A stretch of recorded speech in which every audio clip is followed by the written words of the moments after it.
Hello, and welcome back after an unexpected hiatus to Last Week with Nora. As Jeff Goldblum so infamously put it in Jurassic Park, life has a way, or finds a way.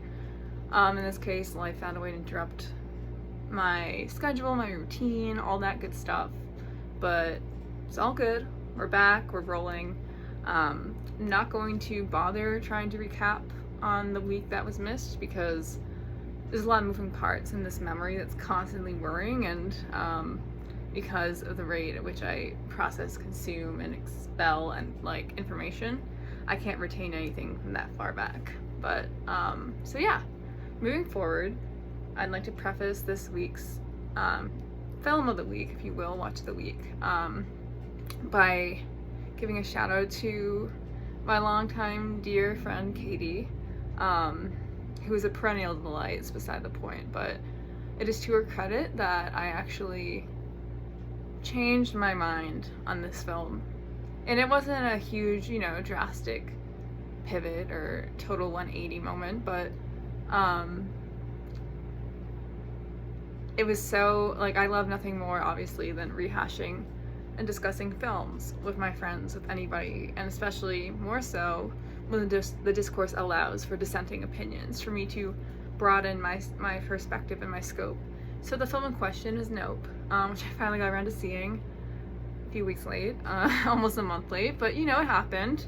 It was my third official release of 2022, which is pretty bad, trying to catch up on that, but I bring it up today because when I first exited the theater, I was feeling very, very disappointed in a way. Not that the film itself is bad.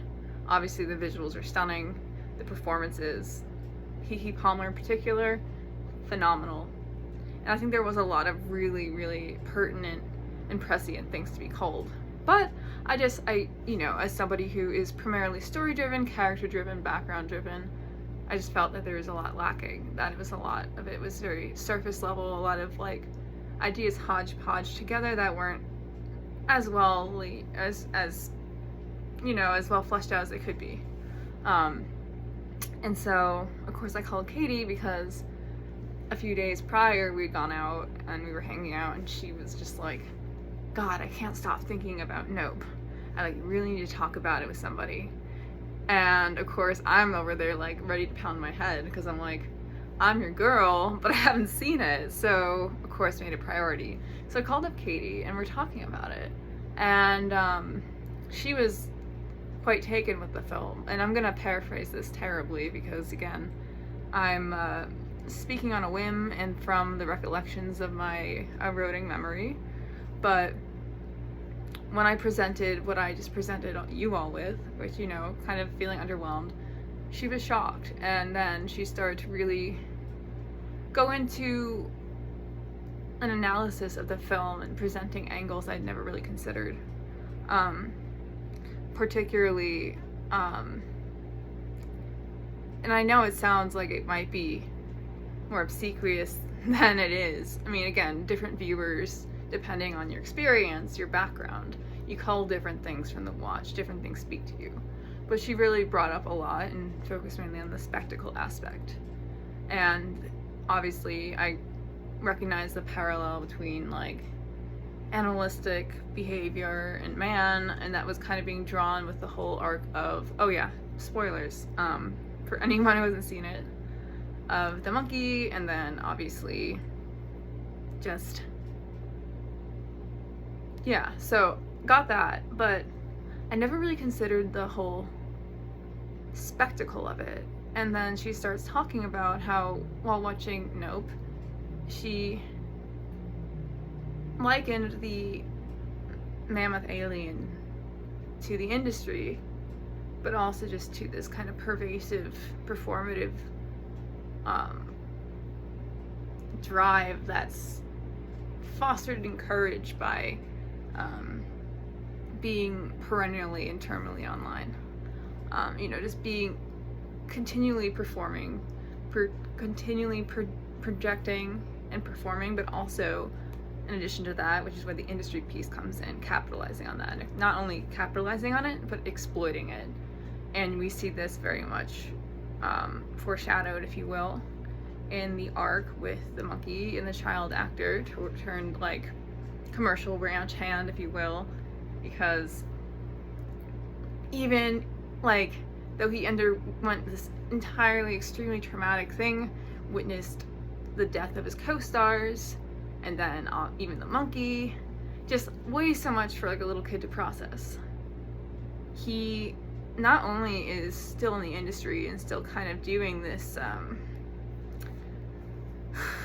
you know, it is sort of like very flashy, very like headline grabbing thing with this alien thing, you know. He's like, oh, well, the aliens, the UFOs, blah, blah, blah, blah. But also, going beyond that is the fact that he has a whole hidden museum stuffed with relics and artifacts from the crime scene, essentially. And you see that instead of processing his trauma in a healthy way and coming to terms with it and his feelings, he's instead just decided to monetize it. For the sake of, obviously, financial gain, but morbid fascination, you know, just consumerism. And so, yeah, it's to me the fact that there's all that going on, and, you know, unwittingly, it's ironic, you know, because he's the one who wants to buy the ranch off, you know, the brother and sister, OJ and M, I believe, were their names. They,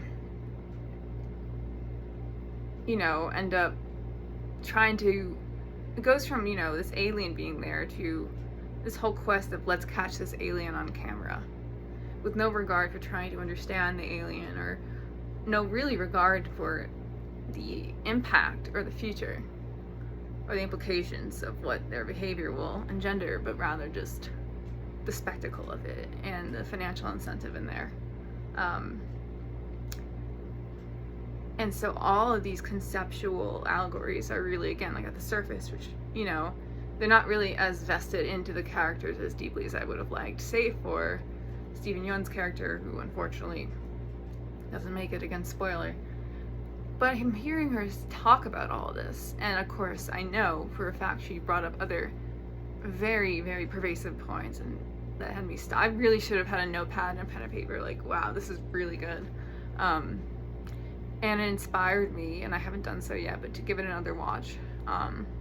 You know, focusing more on the angles that she presented to me, because I think through that lens there's a lot more which I could appreciate, especially knowing what happens, and sometimes that just in general is a lot easier for me once I know the general course of the plot. It's a lot easier for me to sit back and hone into certain specific details that, you know, may have escaped me since I was trying to parse together the general narrative or story. And I do kind of like the vague open-endedness at the conclusion. You know, who's to say what's going to come next, what will happen to them, if they themselves now will prophetically become the spectacle, sort of in the cruel irony as they made the alien out to be. And there's so many other deeper dynamics into which I don't feel qualified or prepared to speak about, but it really is, it's sumptuous, it's gorgeous, the soundtrack phenomenal, and just the atmosphere very tense. And of course, how can we forget, on the topic of exploitation, the whole sequence of the TMZ impetuous like little motorist who literally will risk his life for this elusive, impossible, and absolutely insane endeavor, all for the sake of spectacle. So, yeah. Nope was last week's film of the week for me. Kicked off this week with The Virgin Suicides, which I just finished watching for the first time. But I'll save that for my Letterboxd review, which you know where to find. But hopefully I have a lot of other good stuff in store, and can't wait to talk with you guys next week. Bye.